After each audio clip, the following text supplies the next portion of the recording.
à travers ces messages, je vais comprendre ces messages et je vais être béni à travers ces messages. Prions au nom de Jésus. Ta parole nous dit, tu envoyas ta parole et ta parole guérit. Tu envoyas ta parole et ta parole a sauvé. Seigneur Dieu, ces messages, Père éternel, nous avons besoin d'être transformés, nous avons besoin d'être brisés, nous avons besoin d'être changés.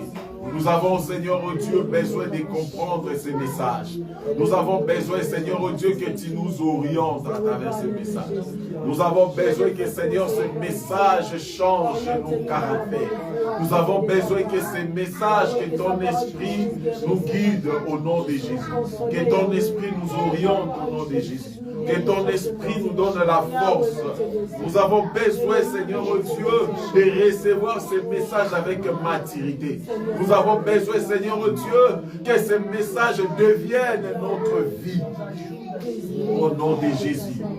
Ô Père éternel, je m'abandonne entre tes saintes mains comme un instrument que tu as choisi ce matin. Seigneur Dieu, ce matin, c'est toi qui parles mieux que les hommes. Père éternel, Dieu, utilise-moi, parle à moi. Enlève dans ma bouche le futilité. Laisse que le Saint-Esprit parle, Seigneur. Prends contrôle de ma bouche. Les mots qui vont sortir dans ma bouche viennent de toi. Que ton peuple soit béni et sauvé. Je ne veux plus, Seigneur Dieu, parler de moi à travers ces messages. Je ne veux pas, Seigneur Dieu, parler de futilité. Mais j'ai besoin, Seigneur Dieu, de parler ce que tu as besoin de parler à ton peuple. Oh, je me soumets, Seigneur Dieu, à ta volonté. Au nom de Jésus-Christ de Nazareth. Que ces messages me bénissent et bénissent aussi ton peuple.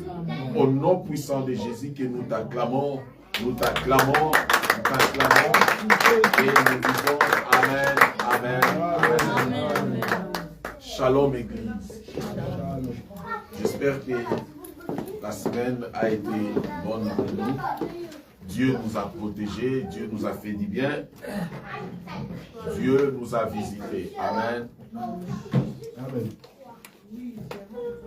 Oui, nous allons partager la parole de Dieu ce matin. Je verrai par l'obéissance de la parole, s'il vous plaît, si on peut se tenir debout pour lire la parole de Dieu. Nous allons lire la parole de Dieu dans le livre de Hébreux, chapitre 12, versets 3 à 4. Nous avons deux textes que nous allons lire. Premièrement, dans le livre de Hébreux, le chapitre 12, versets 3 à 4. Après, nous allons lire encore Philippiens, le chapitre 3, versets 13 à 14.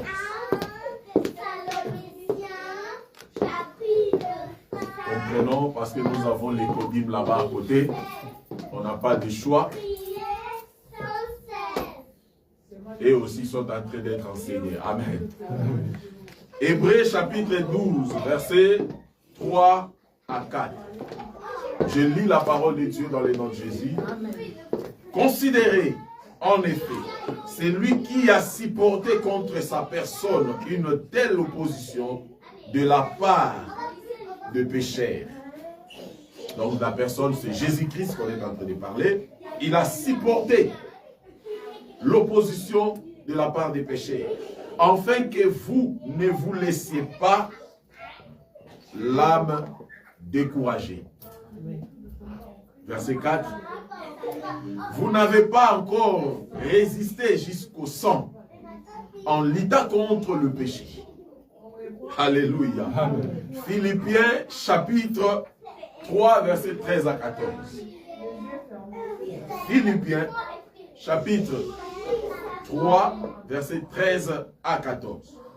La Bible nous dit, frères, je ne pense pas l'avoir saisi, mais j'ai fait une chose, oubliant ce qui était en arrière et me portant vers ce qui est en avant.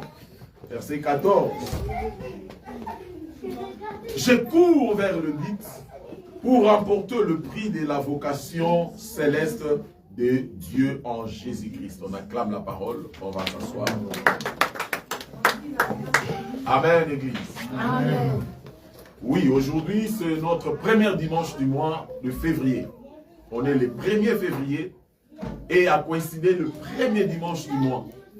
Et dans ce premier dimanche, bien aimé, nous sommes en train de commencer ce mois avec cette belle message. Le thème que nous allons partager ce matin est intitulé « Une vie d'impact avec Dieu ». Une vie d'impact avec Dieu. J'aimerais dire à l'Église, pour que nous comprenions, que la volonté de Dieu est que nous menions une vie d'impact. La volonté de Dieu est que nous menions une vie d'impact. Bien aimé, écoutez-moi très bien dans ce message. C'est vraiment une bénédiction pour toi et moi. Dans ce texte que nous venons de lire, c'est-à-dire l'histoire du texte, l'apôtre Paul est en train de parler sur l'attitude de quelqu'un qui va remporter la couronne, donc impacter sa génération, marquer son temps sur la terre des vivants. Il est en train de dire, dans le livre de Philippiens, il dit, frère, je ne pense pas l'avoir saisi. C'est-à-dire, malgré tout ce qu'il fait, malgré qu'il cherche la perfection, mais il dit, je ne pense pas encore l'avoir saisi. Saisir quoi? C'est-à-dire, la perfection que je cherche. Je n'ai pas encore saisi cela. Oh bien-aimé, nous connaissons l'apôtre Paul. Il craignait Dieu, il était un modèle. Mais un modèle qui est en train de nous rassurer, de nous dire, je ne pense pas encore arriver. On trouve l'humilité là-dedans. Il est humble, il comprend que sa vie sur la terre, il n'a pas encore arrivé là où il cherche à arriver. Là où Dieu l'attend. Il dit encore, c'est-à-dire, mais je fais une chose, oublions ce qui était en arrière et me portant vers ce qui est en avant. C'est-à-dire, il ne regarde pas les passés, mais il regarde l'avant. C'est ça la vie d'un enfant de Dieu. Lorsque tu deviens un chrétien, un enfant de Dieu, oubliez ce qui était ancien. Commence maintenant à regarder ce qui est devant. Si tu veux impacter, oubliez ce qui était ancien. Commence à regarder ce qui est devant. Mais dans le livre des Hébreux, il dit considérez, en effet, celui qui a supporté contre sa personne une telle opposition de la part des pécheurs. Donc Jésus-Christ a supporté ton péché. A supporté notre péché. Voilà pourquoi il nous dit, afin que vous ne vous laissiez point l'âme découragée. Peut-être tu es découragé à cause du péché, mais il y a quelqu'un qui a pris ta place. Comme il a pris ta place, il t'a donné l'impact. Il veut que tu domines. Alléluia. Voilà pourquoi dans le verset 4, il dit, vous n'avez pas encore résisté jusqu'au sang. C'est-à-dire, la Bible attend de nous une résistance. C'est-à-dire dans le péché, dans les problèmes de ce monde, la Bible, Dieu attend de toi une résistance. Tu dois résister devant certaines réalités. Tu dois résister devant certaines choses qui ne plaisent pas à Dieu. La résistance. C'est quoi impacter? Lorsqu'on parle aujourd'hui une vie d'impact avec Dieu, c'est quoi impacter? Oui, tout le monde dit je vais impacter ma génération. Moi aussi je vais impacter. Impacter veut dire avoir de l'influence quelque part. Quelqu'un qui a de l'influence quelque part, il est en train d'impacter cet endroit-là. C'est d'abord avoir de l'influence et avoir affecté certaines réalités. C'est-à-dire, lorsqu'il est là, il est en train d'affecter. Nous avons quelqu'un à l'église, nous avons quelqu'un au travail. Il est en train d'affecter, il nous donne la force. Sa présence, il est en train de nous donner la force d'avancer. Oh, église, il y a ce genre de personnes dans les églises, dans les entreprises, même dans nos familles. Vous verrez quelqu'un qui est en train de vous donner du courage. Tu veux abandonner, mais il te dit n'abandonne pas, avance encore. C'est possible. Il est en train d'impacter ta vie. Donc il est en train d'affecter ta vie. As-tu déjà rencontré ce genre de personnes? Il peut être une femme, il peut être un homme, mais il t'affecte par rapport à sa foi. Lorsqu'il est avec toi, il te dit, il te communique la foi. Oh, il vient, il te dit, ma soeur, mon frère, ne baisse pas les bras, ça ira.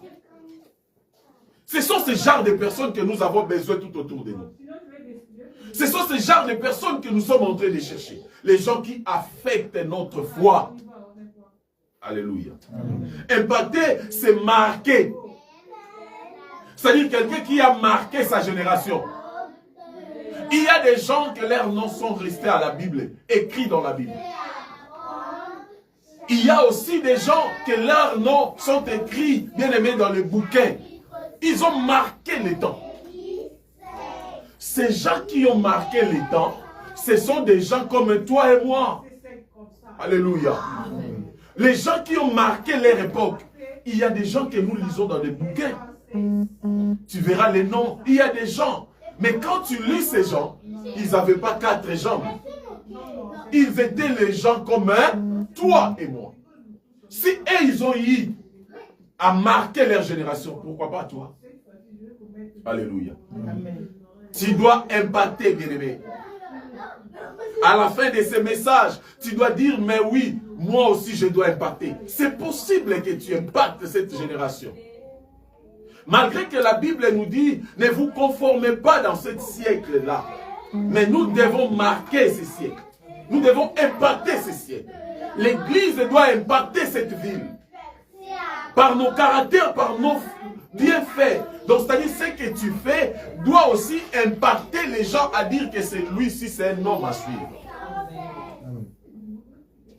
Impacte ta génération, ma sœur. Car nous sommes créés à son image, Dieu. Celui qui est créé à l'image de Dieu a le pouvoir d'impacter. Amen. Oh, ce n'est pas moi, c'est la Bible. Il dit, créons l'homme à notre image, à notre ressemblance. Cet homme-là va faire quoi? Va dominer. C'est-à-dire, cet homme-là va impacter. Alléluia. Amen. Créons l'homme à notre image. Toi et moi, nous sommes créés à l'image de Dieu. Bien-aimé, tu as le pouvoir d'impacter cette génération. Tu as le pouvoir de changer les systèmes démoniaques qui fait beaucoup de temps dans votre famille. Tu as le pouvoir d'impacter. Parce que tu es créé à l'image de Dieu. Nous devons comprendre, bien aimé, lorsque la Bible nous dit que nous devons impacter. Apôtre Paul est en train de dire, je cours vers la perfection. C'est-à-dire, je cours pour chercher à faire quelque chose qui va marquer ma génération. Tu dois relever les standards de ta famille. Oh, ce n'est pas en vain que Dieu t'avait envoyé dans cette famille-là que tu es. Oui, votre famille peut être pauvre. Votre famille peut-être n'a pas de griffes. Mais ce n'est pas en vain que Dieu t'a fait sortir là-bas. Peut-être tu te sous-estimes. Mais la Bible te dit que tu es à l'image de Dieu. Tu dois impacter même dans votre famille. Tu dois relever les standards. Quand on dit relever les standards, c'est-à-dire quelque chose qui était encore en bas. Tu es venu dans cette famille, tu as trouvé que dans votre famille, il n'y avait rien. Mais toi, tu es venu, tu dois relever les standards de cette famille.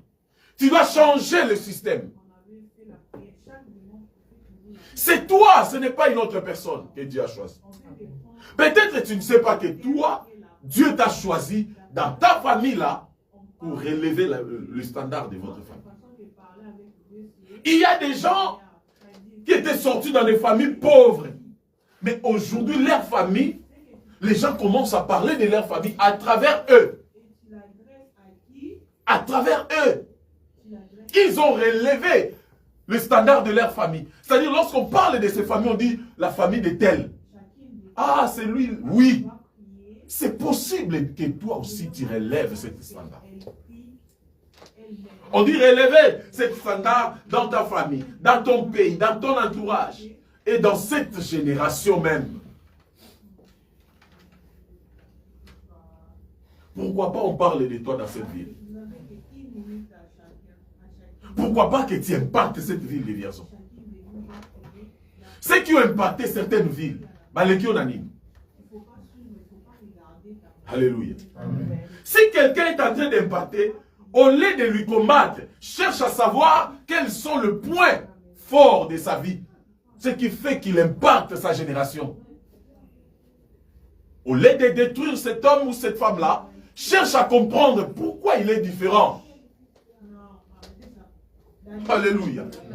Derrière chaque différence dans la vie d'un enfant de Dieu, se cachent certaines réalités que toi tu ne connais pas. Amen.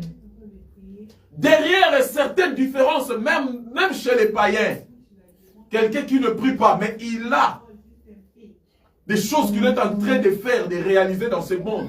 Bien aimé, il y a quelque chose qui se cache. Amen. Alléluia. Amen. 4 points pour impacter avec Dieu. Nous voulons comprendre 4 points pour impacter avec Dieu. Oui, je dois impacter. Mais tu dois comprendre ces points. Premier point, pour impacter, l'obéissance à la parole de Dieu. Dans l'obéissance à la parole de Dieu, tu vas impacter cette génération. Pourquoi? Parce que la Bible nous dit dans Jacques chapitre 1 verset 22. Jacques chapitre 1 verset 22. La Bible dit: mettez en pratique la parole et ne vous bornez pas à écouter, à vous trompant vous-même par des fausses raisonnements. Église, ici dans Jacques chapitre 1 verset 22, la Bible dit: mettez en parole, en pratique la parole de Dieu. Parce qu'en mettant en pratique la parole de Dieu, tu vas impacter ta génération. Lorsque tu mets en pratique la parole, même le monde des ténèbres aura peur de toi. Le ténèbre a peur des gens qui mettent en pratique la parole. Et pas les gens qui parlent trop, mais les gens qui pratiquent. Dans le livre de Osée chapitre 4 verset 6. Osée chapitre 4 verset 6, la Bible dit: mon peuple est détruit parce qu'il lui manque de la connaissance. Dans d'autres versions, dit: mon peuple est neutralisé parce qu'il lui manque de la connaissance. Mon peuple est détruit parce qu'il lui manque de la connaissance. De quelle connaissance s'agit-il? De la parole de Dieu. Oh, pourquoi Dieu dit: mon peuple est détruit parce qu'il lui manque de la connaissance? Comme nous sommes en train de parler sur l'impact, mon peuple n'arrive pas à impacter parce qu'il lui manque de la connaissance. Est-ce que tu comprends? Mon peuple n'arrive pas à impacter sa génération parce qu'il lui manque la connaissance. Si tu n'as pas la connaissance, tu n'arriveras pas à impacter dans cette génération. Amen. Il continue de dire: puisque tu as rejeté la connaissance, je te rejetterai. Et tu seras dépouillé de mon sacerdoce. Puisque tu as oublié la loi de ton Dieu, j'oublierai aussi tes enfants. Oh Église, c'est maintenant à jamais que nous devons commencer à comprendre la parole, à mettre la parole de Dieu en pratique. À comprendre la connaissance. À avoir la connaissance sur la parole de Dieu. Parce que si tu n'as pas la connaissance, Dieu va oublier tes enfants. Il va te rejeter. Là où tu pouvais, bien aimé, dominer, mais Dieu va t'abandonner. Tu ne vas pas dominer, tu ne vas pas impacter. Le manque de la connaissance va t'empêcher d'impacter dans cette génération. Celui qui n'a pas la connaissance, il ne va pas impacter, mes bien-aimés. Tu vas continuer à soupçonner les sorciers de ta famille parce que toi-même, tu n'as pas la connaissance. Alléluia. David a marqué sa génération parce qu'il avait la connaissance. Devant Goliath, bien aimé, il y avait ses grands frères. Il y avait aussi des bagarreurs d'élite qui étaient là. Mais quand David est arrivé, la Bible dit, la première des choses David demanda, il dit, qu'est-ce qu'on va donner à celui qui va tuer ces Philistins? Ah, j'aime la révélation de cet homme. Il a d'abord commencé à demander, qu'est-ce que je vais recevoir? C'est-à-dire, c'est lui qui demande d'abord ce qu'il va recevoir. C'est-à-dire, il est conscient. Et il le sait. Il a l'assurance qu'il va faire tomber ces Philistins. Donc, David, il avait l'assurance que ces Philistins vont tomber. Savez-vous comment? Parce qu'il a dit à Goliath, il a dit à ses frères, pardon, pourquoi laissez-vous cet incirconcis injurier notre Dieu d'Israël? La connaissance. Les Israélites étaient là. Les combattants d'élite étaient dans cette armée-là. Même lui-même, le roi, il était un bon combattant. Mais personne n'a dit à Goliath qu'il est incirconcis. Il était incirconcis parce qu'il était païen. Alors la connaissance qui était à David a fait connaître à tout le monde que cet incirconcis va tomber. Pourquoi? Parce qu'il est en train d'injurier notre Dieu de gloire. Si tu as la connaissance, tu vas appeler chaque chose à son nom. Alléluia. C'est lui qui a la connaissance. Quand il vient parmi vous, il va être différent. Pourquoi? Parce que sa connaissance lui pousse à ne pas voir les choses comme toi. Il y a la différence. La Bible le dit, je mettrai la différence entre ce qui me sert et ce qui ne me sert pas. Dans la connaissance, si tu connais bien Dieu, si tu mets bien la parole de Dieu en pratique, devant chaque réalité, toi, tu vas agir différemment. Amen. Et tu vas agir différemment parce que tu as la connaissance. Goliath n'était pas tombé parce que David était robuste. Non. Goliath n'était pas tombé parce que David était plus fort que ses frères. Non. Mais Goliath était tombé par la révélation. David était révélé par la connaissance de Dieu. Il savait que moi, je vais faire tomber cet incirconcis. Le problème qui est devant toi, appelle ce problème par son nom. Amen. La stérilité qui te dérange, appelle-la par son nom. Tu vas impacter, bien-aimé. Cette stérilité va te laisser. L'instabilité qui est devant toi, appelle ça à son nom. Parce que toi, tu vas impacter. Amen. C'est lui qui a la connaissance. Il sait qu'avec ce genre de problèmes, je dois utiliser telle chose. Avec ce genre de problèmes, je dois marcher dans cette façon. Avec ce genre de situation, je peux agir ça, ça et ça. Amen.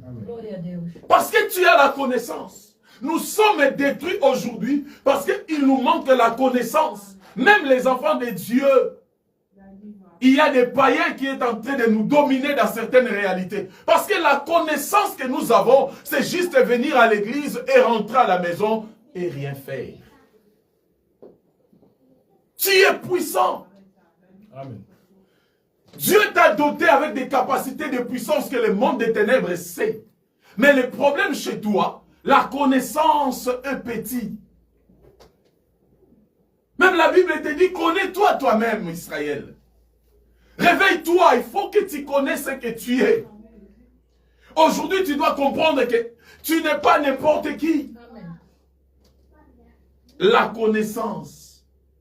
Dieu qui a créé la terre dit que sans la connaissance, tu ne réussiras jamais. C'est lui qui a créé la terre te dit que sans la connaissance, tu vas échouer. Est-ce que tu veux chercher encore quelque chose pour comprendre? C'est Dieu qui te dit que sans la connaissance, tu vas échouer. Il sait, le diable aussi a la connaissance. La connaissance du diable est contraire à la connaissance de Dieu. Il va chercher à te nuire par rapport à ta connaissance aussi. Alléluia. Amen. Pour être béni, Dieu va te demander ce qu'il t'a donné. Vous savez, il y avait une femme devant la puits.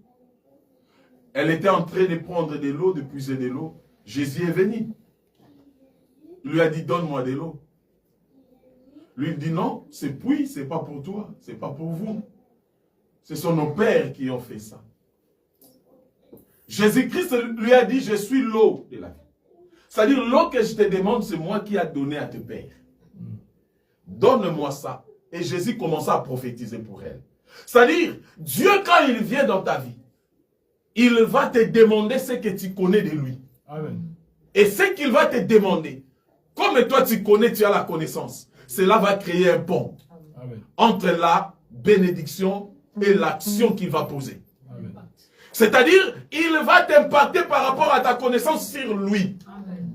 Il a demandé aux disciples, qu'est-ce que les gens disent de moi? Les disciples ont dit, les gens disent ceci, cela. Et il dit, et vous, qu'est-ce que vous dites? Lorsque Pierre s'est élevé pour dire que tu es le Dieu, le Tout-Puissant, le Fils du Dieu très haut, il dit, ce n'est pas les sangs. Mais ce n'est pas les sangs qui t'ont révélé ces choses. C'est le Saint-Esprit, le Père qui t'a révélé. C'est-à-dire, tu es connecté à moi. Du coup, si tu es connecté à Dieu, Dieu va faire que la transmission de bénédiction passe. Amen. La connexion d'attachement entre. J'appelle souvent ça quand je prie. Je dis, Seigneur, j'ouvre le Wi-Fi. C'est ma façon de prier. C'est-à-dire, j'ouvre la connexion. Je vais connecter. Que tu me connectes. Parce que la Bible nous dit, est-ce que la nature ne vous enseigne-t-elle pas? Si dans la nature, nous avons le Wi-Fi. Quand on entre ici, si tu n'as pas les codes, tu ne vas pas avoir l'accès. Nous aussi, les enfants de Dieu, nous avons l'accès à travers Wi-Fi. Le mot de passe est là, le Saint-Esprit. Si tu n'as pas le Saint-Esprit, tu n'auras pas l'accès. Bien aimé, nous devons arriver à un niveau de comprendre les dieux que nous servons. Il faut entrer en connexion. Il y a des choses qui tardent dans ta vie parce que tu n'es pas connecté. La connaissance. Alléluia. Amen. Celui qui a la connaissance de la parole, il dégage le fruit de sa conscience. Pour ne pas parler le fruit du Saint-Esprit. Mais le fruit de ta conscience, ce sont les choses que la connaissance que tu as te pousse à faire. Personne ne peut tromper sa conscience. Tu peux bien nous tromper tous ici, mais tu ne tromperas pas ta conscience. Ce que tu es, tu le sais bien. Alléluia. Tu te connais bien. Alors c'est lui qui a la connaissance, il va dégager. Il va dégager le fruit de sa conscience. Et si tu es rejeté, ou si tu as rejeté la connaissance de Dieu, dis qu'il va aussi te rejeter. Donc, tu risques de ne pas impacter. Dieu dit, celui qui n'a pas la connaissance, il ne va pas impacter. Mais celui qui va impacter, c'est celui qui a la connaissance. Deuxième point. Pour impacter dans cette génération, il faut une vie de concentration. La concentration. Il y a des gens, même les enfants de Dieu, qui ne sont pas concentrés devant certaines choses. L'homme qui va impacter dans cette génération doit être concentré. Être concentré, c'est être mentalement présent. Alléluia. Celui qui est concentré, il est mentalement présent. Même pour arriver à faire quelque chose, à réussir devant certains examens, si tu n'es pas mentalement présent, tu vas échouer. L'impact dans cette génération, dans ce monde, demande aussi la concentration. Pour impacter, Dieu demande que tu sois concentré. Amen. Tu vas impacter dans cette génération, plus tu seras concentré, plus tu vas impacter. Mais si tu n'es pas concentré, bien-aimé dans le Seigneur, laisse-moi te dire, tu ne vas pas impacter dans cette génération. La concentration, c'est très important. Il y a des gens qui sont présents physiquement, mais mentalement absents. Alléluia, Église. Il y a des gens, physiquement, il est présent, mais mentalement, il est absent dans beaucoup de choses. Beaucoup de gens échouent parce que physiquement, il est présent. Vous le verrez en train de parler, en train de discuter. Mais mentalement, il est absent. Mentalement, il est absent. Nous devons être présents tant physique et mental. Quelqu'un qui est concentré et focalisé sur l'objectif qu'il va atteindre. Celui qui est concentré, il est focalisé sur les objectifs qu'il va atteindre. Nous allons voir ça si nous avons lu dans le livre des Philippiens, chapitre 3, versets 13 à 14. Apôtre Paul nous dit, frère, je ne pense pas l'avoir saisi, mais j'ai fait une chose, oublions ce qui est en arrière et me portant vers ce qui est en avant. À 14, il dit, je cours vers le but. C'est-à-dire, il est conscient de ce qu'il fait. Alléluia. Il lui dit, je cours pour un but. Il est concentré quand il dit, je me focalise pour ce qui est devant. Donc, je suis concentré pour les choses qui sont devant. Combien parmi nous sont concentrés pour des futilités? Mais dans les choses qui sont bien pour ta vie, tu n'arrives pas à réfléchir. Si l'apôtre Paul dit je suis concentré, c'est-à-dire je suis focalisé, comme on dit je suis focus pour ce qui est bon. Église, réveillons-nous, soyons focalisés pour des choses de Dieu. Soyons focalisés pour les choses de nos vies, surtout pour la vie éternelle. Il y a des choses qui te font plaire. Si tu regardes et tu vois que ces choses-là ne peuvent même pas te faire plaire. Mais ces choses-là te font plaire parce que tu es encore focalisé sur des bêtises.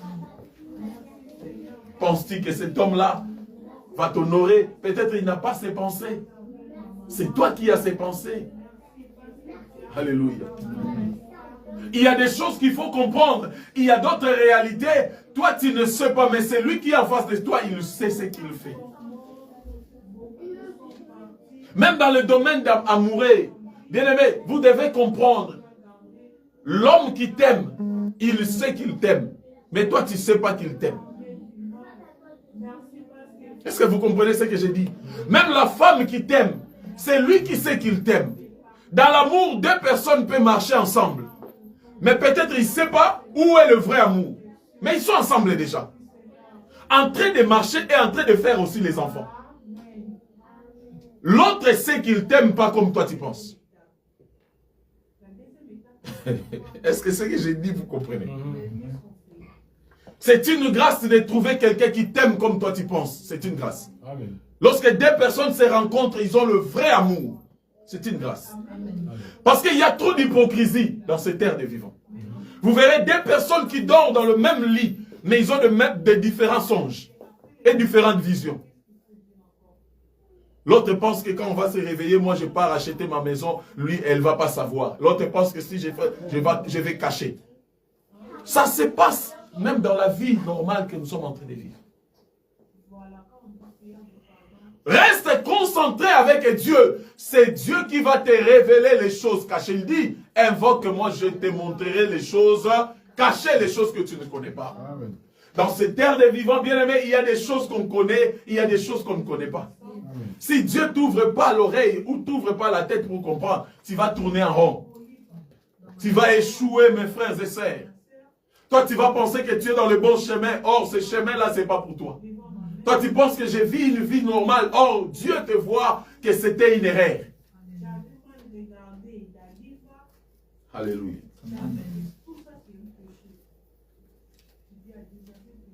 Ne permets pas que quelqu'un te distrait sur tes objectifs. Oh, je vais insister sur ça. Ne permets pas que quelqu'un vienne te distraire sur tes objectifs. Dans ce pays, là où nous sommes, ne laisse pas quelqu'un venir te distraire pour ce que toi-même tu sais ce que tu fais. Sors dans des distractions, reste focalisé dans tes objectifs et surtout si tu as Dieu. Amen. Si tu sais que tu as Dieu, reste avec tes objectifs. Combien ont changé leur objectif parce qu'il s'est rencontré avec quelqu'un, un ami ou quelqu'un qu'il ne connaît pas, qu'il ne connaissait pas avant. Donc l'homme là où ton ami là est venu impacter ta vie par rapport à ses objectifs. Alléluia. Amen. Beaucoup ont perdu leur objectif, c'est-à-dire leur vision. Tu étais venu en Europe avec quelle vision? Qu'est-ce que tu étais... Pourquoi tu étais venu? Toi-même tu sais. Mais dès que tu t'es rencontré avec cet homme-là, ou cette femme-là, ou cet ami-là, du coup, il a pris tes pensées, tu commences à penser comme lui. Sortez dans ça. Vandana oyo nzabala kisakayo. C'est là où plusieurs personnes échouent. Je dis toujours à l'église, les conseils, on ne peut pas rejeter. Reçois les conseils, mais n'oublie pas tes objectifs. Non, qui t'a dit que qui t'a dit que plusieurs personnes qui sont ici en Europe, ils ont reçu les papiers, ils étaient seulement partis faire le mariage avec quelqu'un. Quelqu'un que tu ne connais pas parce qu'il t'a dit qu'il va te donner les papiers et toi tu vas entrer au mariage avec lui. Le mariage n'est pas les papiers. Le mariage c'est une autre vie. Soit tu vis heureux, tu deviens adorateur, soit tu vis malheureux, tu deviens intercesseur. Là je vous dis, intercéder, à chaque fois tu seras toi-même les genoux en l'air, au l'autre temps on a c'est moto molon lipolo. Seigneur, je te cherche. Brise mon mari. Brise ma femme. Il le brise jusqu'où? Ah,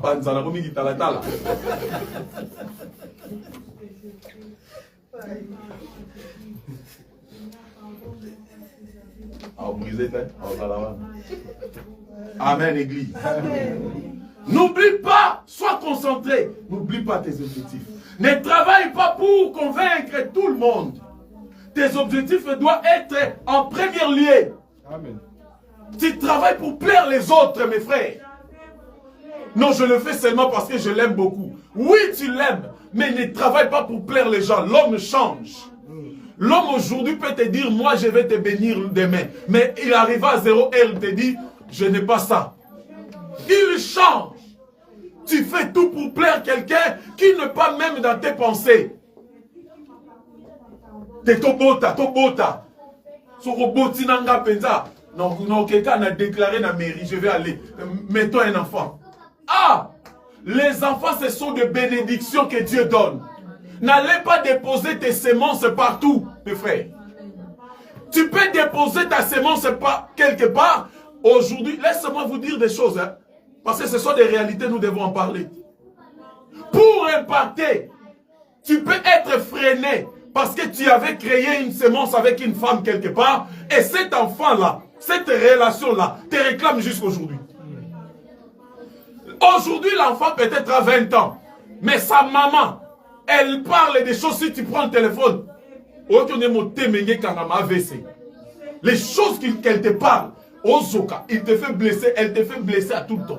C'était à cause de cette semence que tu avais créée. Devant certains plaisirs, certaines réalités, bien-aimés, il faut se garder. Il y avait des gens, même en Europe ici, ils se sont décidés de faire un enfant à cause du papier. Aujourd'hui, c'est la femme qui marche avec tous les enfants là. Les papiers, elle n'a même pas. Mais elle a les conséquences de ce qu'elle avait fait.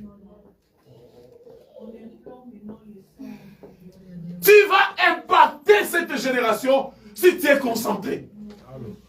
Il y a certaines erreurs, tu n'arriveras pas à les faire si tu es concentré. Certaines erreurs, on n'entre pas des pieds. Tu essaies avec une pied, tu dis, si je lâche ça, j'amène ça ici, je vais mourir. Tu retournes. Reste focus, mes frères, Église. N'entre pas dans les distractions du siècle présent. La Bible nous a dit ça. Ne vous conformez pas au siècle présent. C'est-à-dire, restez concentrés dans vos vies. Ces siècles tuent des gens. Ces siècles changent des gens. Ces siècles détruisent des familles. Il y a même des gens qui vont entrer dans vos relations. Ils vont détruire vos mariages. Vous étiez en bon terme avec ta femme. Tu étais en bon terme avec ton mari. Mais depuis que la personne est venue comme ton ami, il y a des conseils qu'elle commence à te prodiguer et tu as changé devant ta femme. Tu as changé devant ton mari. Votre couple était en train d'impacter. Mais du coup, depuis que Moutouana Kota, tout est détruit. Alléluia. Ne travaille pas pour convaincre tout le monde.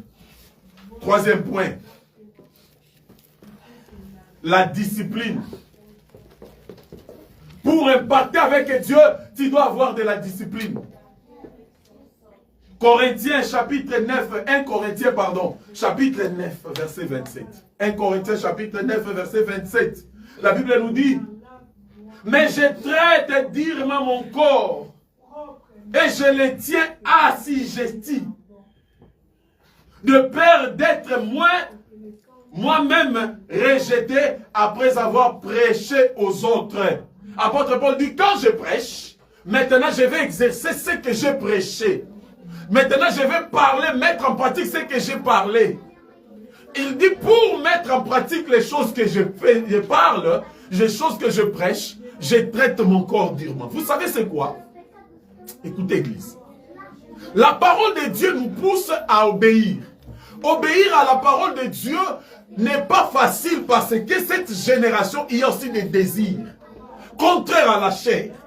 C'est-à-dire, apôtre Paul comprend ces choses, il dit, moi-même je traite mon corps durement. Il y a des choses, lorsque tu es en train de mettre ça à côté, tu te sens aussi que c'est comme si je suis en train de souffrir. Mais c'est ce chemin-là que Dieu veut.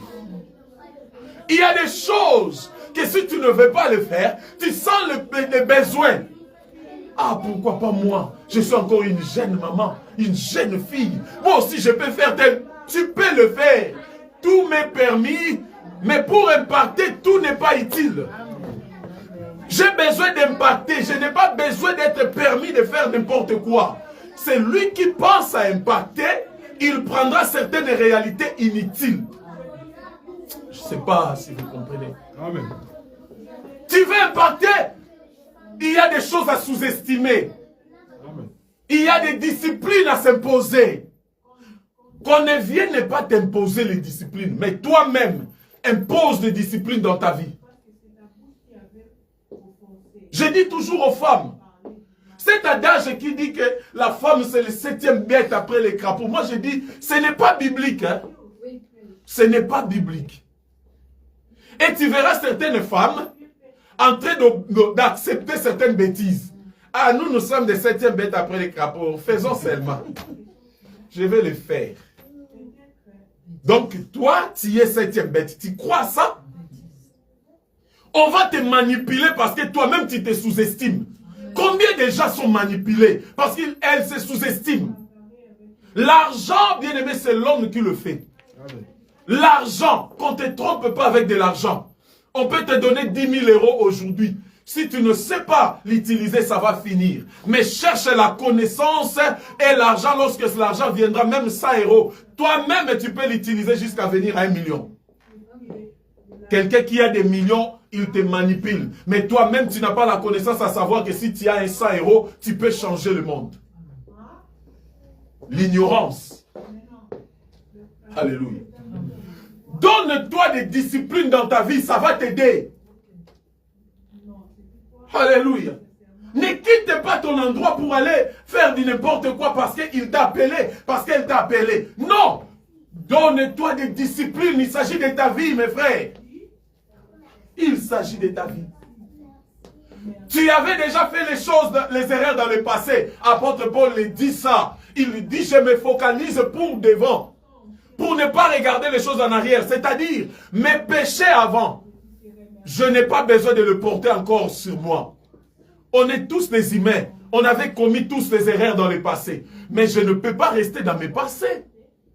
Que personne ne vienne te rencontrer, te passer à tout moment. Oubliant le passé, c'est l'apôtre Paul qui le dit. J'ai oublié le passé, je me focalise pour ce qui est devant, pour mon avenir. C'est lui qui marche toujours avec les pensées du passé, il reste l'esclave du passé et il ne va pas impacter. Amen. Mais c'est lui qui laisse le passé devant et il laisse Jésus-Christ lui guider, il va impacter dans le futur. Amen. Dieu veut que tu impactes. Donne-toi des disciplines. La discipline va te pousser à imparter sur plusieurs domaines. Même les athlètes, ils cherchent aussi à se discipliner s'ils ont des coupes du monde, Coupe d'Afrique, certaines réalités, les boxeurs, les judokas. Tous ces gens, lorsqu'il sait qu'il a la compétition, il a des disciplines qui s'imposent. Pourquoi pas toi? Quand est-ce que tu vas te discipliner? Des grandes personnes d'aujourd'hui, ils avaient aussi des disciplines dans leur vie. C'était pour un but. Lorsqu'il y a un but à atteindre, il faut s'imposer des disciplines. Quelqu'un qui est footballeur, il sait qu'il va jouer des compétitions, il met des piments à côté. Il sait que ça va lui essouffler. Est-ce que la nature ne vous enseigne-t-elle pas? La Bible nous dit, la nature ne vous enseigne pas. Pour réussir dans certains domaines, sans la discipline, tu ne vas pas arriver. Écoutez-moi, Église, que personne ne vous trompe. Ne sois pas seulement emballé par la grâce. La grâce de Dieu est là. Jésus-Christ est mort pour nous. Il a pris notre place. Il nous a donné le salut. Mais il a dit, il fait grâce à celui qui le veut. Ne prenez pas la grâce de Dieu en vain. C'est ça la parole de Dieu. Si Dieu dit que ne prenez pas la grâce de Dieu en vain, pourquoi tu ne te disciplines pas? Non, nous sommes déjà les enfants de Dieu. Jésus-Christ a gêné pour nous. Jésus-Christ a pris il a pris ta place. Mais il dit, soyez prudents. Votre adversaire, le diable rôde comme un lion. Il nous dit que notre adversaire, le diable n'est pas l'adversaire de Jésus, n'est pas l'adversaire de Dieu, c'est l'adversaire de l'être humain. Amen. Alléluia. Savez-vous l'histoire du serpent au jardin d'Éden? Quand Dieu était arrivé, lorsqu'Adam lui a dit que c'est la femme que tu avais mis à côté de moi qui m'a trompé. Et Dieu a demandé, la femme a dit, c'était le serpent qui m'avait donné le fruit. Qu'est-ce que Dieu a dit? Toi, serpent, tu mangeras de la poussière de la terre. La poussière de la terre, par révélation, moi et toi, nous sommes créés par la poussière de la terre. Et tu mangeras de la poussière de la terre. C'est-à-dire la poussière de la terre que Dieu fait allusion, ce sont les enfants